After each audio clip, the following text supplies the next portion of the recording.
Bom, sobre a crise no Brasil, né? Uma coisa interessante da crise política brasileira é que ela é uma coisa tão intrincada para a maioria dos observadores que a gente vê o nível de confusão que tomou conta de toda a esquerda, de boa parte dos setores progressistas e tal, que já não sabem mais para onde correr e tendem a se perder completamente no meio da confusão. A burguesia se dividiu em torno da questão do governo Temer, né? E a crise do governo fica aí se aprofundando, logicamente. A situação tende a apodrecer, mas está aí marcando passo. Não há nenhuma solução à vista, né? A maior parte dos setores da burguesia, inclusive aqueles que queriam tirar o Temer, meio que deram assim uma moratória parcial ao governo, no sentido de esperar que ele tome algumas medidas econômicas aí fundamentais, principalmente em relação à Previdência, para depois ver o que vai ser feito com o governo. O fato é que a própria burguesia golpista ficou num impasse, né? Qual é a causa do impasse? Isso que eu acho que é importante a gente analisar um pouco aqui. A causa do impasse é muito simples. O plano geral dos golpistas, ele implica numa política de completa devastação econômica do país. Quer dizer, suspender todos os benefícios aí estatais que a burguesia local, regional e de vários setores recebe. Então, isso daí criou uma contradição, até certo ponto, insolúvel nas condições do golpe. Por quê? O golpe foi feito apoiado no Congresso Nacional Brasileiro. E o Congresso Nacional Brasileiro é uma representação, na sua maior parte, desses setores da burguesia que os golpistas querem expropriar.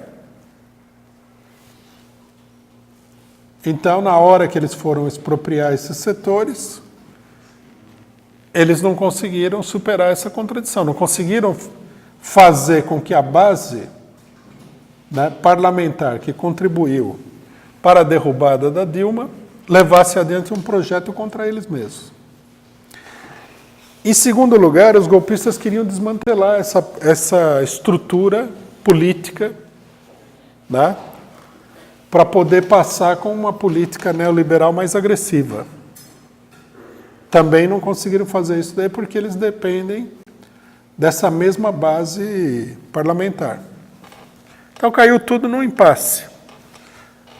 Essa base parlamentar domina uma boa parte do regime político e botou um freio nessas tentativas. As duas expressões mais claras, né, do conflito são o aumento do déficit público, porque o plano era colocar um governo que não gastasse mais nada, cortasse os programas sociais, etc. e tal. Só que o governo, para alimentar a sua própria base política parlamentar, foi obrigado a fazer exatamente o contrário, abrir o cofre, distribuir dinheiro para determinados setores da burguesia, distribuir dinheiro para as emendas parlamentares, etc. e tal. Todo mundo viu que só a votação da reforma trabalhista custou ao orçamento público 13 bilhões. Né? Quer dizer, os deputados chegam lá e falam, tudo bem, vocês querem fazer a reforma trabalhista, não tem problema. Mas quanto que vocês vão dar para conseguir essa reforma? Então, o governo foi obrigado a comprar o voto desses deputados com uma série de liberação de verbas para setores que esses deputados representam nos seus estados e tudo mais. Quer dizer, não conseguiu quebrar a direita do golpe, não conseguiu quebrar esse mecanismo. Esse daí é uma das fontes fundamentais do impasse. A segunda fonte fundamental do impasse é que eles queriam também quebrar esse mecanismo colocando na cadeia todos os, ou pelo menos processando, todos os líderes do sistema político-parlamentar, que também foi o que levou ao golpe, que permitiu a realização do golpe. No que eles foram fazer isso daí, eles se viram com a resistência desse sistema e a coisa ficou totalmente bloqueada. É como se essa ala mais representativa das oligarquias regionais dissesse: colocar o Lula na cadeia, desmantelar o PT, tudo bem, agora em cima da gente, não.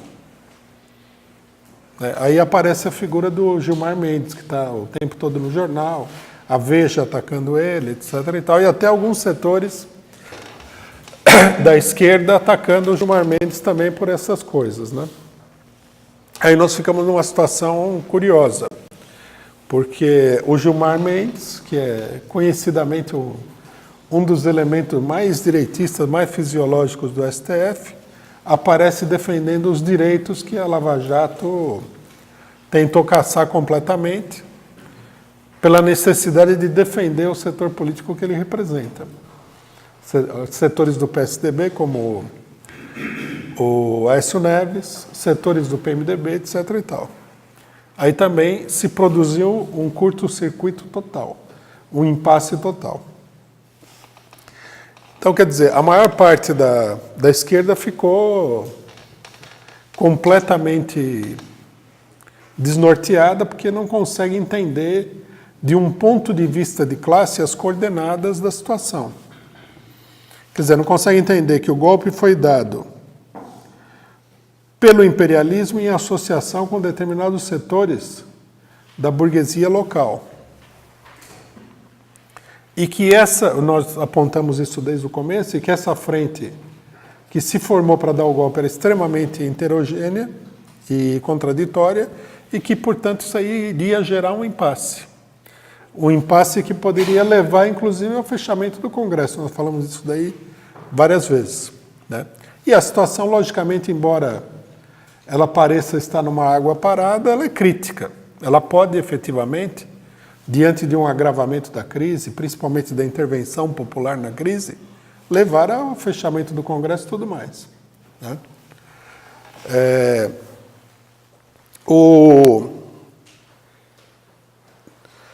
Os golpistas estão divididos também sobre quem que seria um eventual candidato deles na eleição de 2018. A situação aí está crítica. Estão divididos com relação ao problema da reforma política, que a gente viu. Colocaram toda uma reforma política com distritão, um monte de coisa, e agora os comentários aqui praticamente não vai ter nenhuma reforma política, porque não há acordo, né? Quer dizer, as contradições internas entre dois setores diferentes da burguesia, num certo sentido, paralisaram as iniciativas do golpe. Uma parte das iniciativas, né? Outra parte de iniciativas eles são capazes de adotar, porque há interesses convergentes aí. Por exemplo, um setor lançou o problema da privatização, nós vamos falar disso daí, da Eletrobras, uma coisa monstruosa.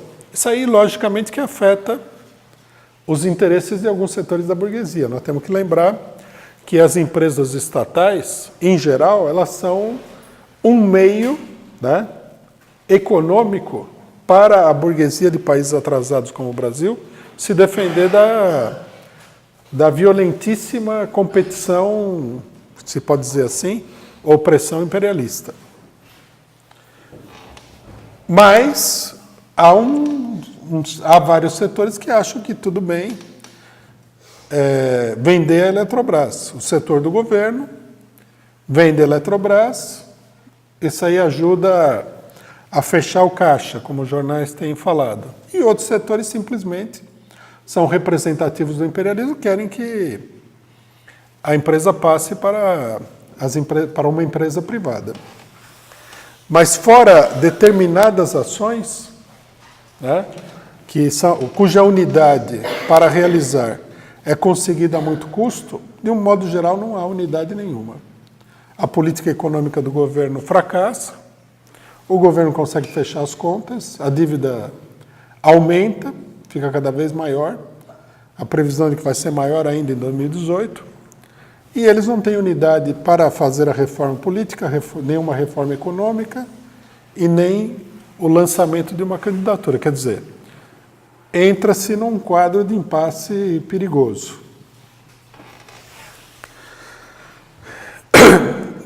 Nós vamos ver isso aí em relação ao problema também do Lula, né?